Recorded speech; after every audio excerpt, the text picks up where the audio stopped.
Majina naitwa Mwalimu Tadei Manuel Chaula, ni mwalimu wa shule ya msingi Kidegembe, na mimi ni mwalimu wa TEHAMA, kwa maana kuwawezesha wanafunzi kwa namna ya kutumia vifaa vya TEHAMA.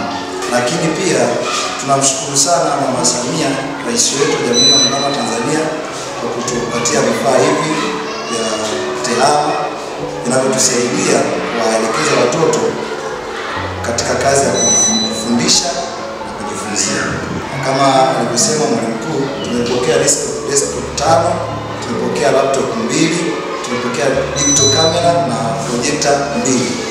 Vifaa hivi vinatusaidia sana katika kufundishia. Kwanza kabisa vinatupunguzia kwenye matumizi, hasa sisi walimu, matumizi ya chaki, kwa sababu sometimes inakuwa na madhara kwa sehemu. Lakini kwa kutumia projector tunaweza kama unavyoona projector, tunaweza tukaandaa notes na material mbalimbali na tukaproject na wanafunzi wakasikia. Lakini pia kuna dhana zingine ambazo tulikuwa tumezoea kuzitengeneza, lakini tunaweza tukamfundisha mtoto kitu halisia. Kwa mfano, tunapofundisha kuhusiana na volcano, tunaweza tukachora, lakini tukitumia vifaa vya TEHAMA anaweza kaiona hiyo volcano kwa uhalisia kabisa. Na tunawajengea uwezo watoto hawa, wana uwezo wa kutumia vifaa vizuri kabisa.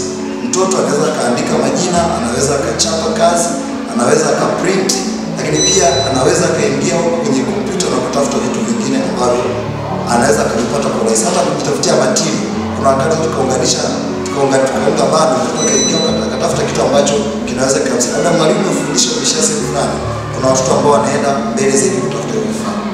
Hatua ya kwanza, tunajifunza hatua za kuwasha tarakilishi, za kuunganisha tarakilishi. Hatua ya kwanza, tunachomeka waya kwenye tarakilishi.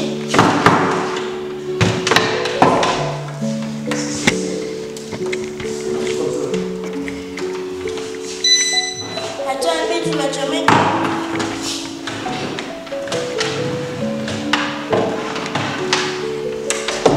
hapa waya. Kwenye nini? Kwenye UPS.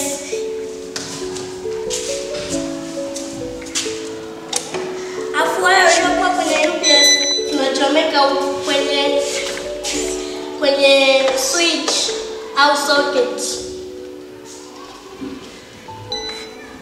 Tunawasha socket, tunawasha na UPS, kuna kitufe kipo hapa cha kuwasha na kuzima.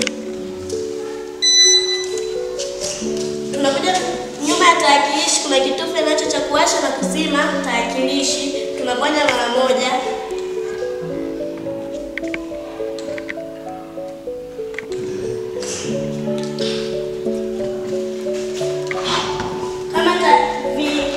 Kama keyboard hakina betri, tunachomeka, tunatia. Hasi na chanya hataki kukaa pamoja.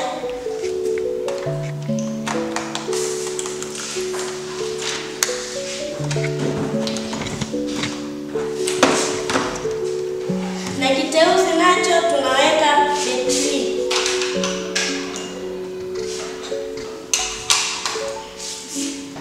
Tunawasha tarakilishi, tunatoa password. Password yetu ya shule ya msingi Kidegembe Kide @ 1947. Tunawasha. Mimi nataka kuingia kwenye program jedwali. Naingia kwenye sehemu imeandikwa set. Naingia, kuna mafaili mengi. Sisi tunaingia kwenye faili la Excel. Kuna mafaili tena, tunaingia kwenye faili la kuandika matokeo. Tunaanza kuandika matokeo yetu. Kwa majina naitwa Levi Ngoda, nasoma darasa la 6 shule ya msingi Kidegembe. Katika tarakilishi nimejifunza aina 3 za program: program tumizi, program andishi na program jedwali. Faida za tarakilishi huweza kutusaidia katika uchapishaji wa taarifa za matokeo na kurahisisha kazi kufanyika haraka.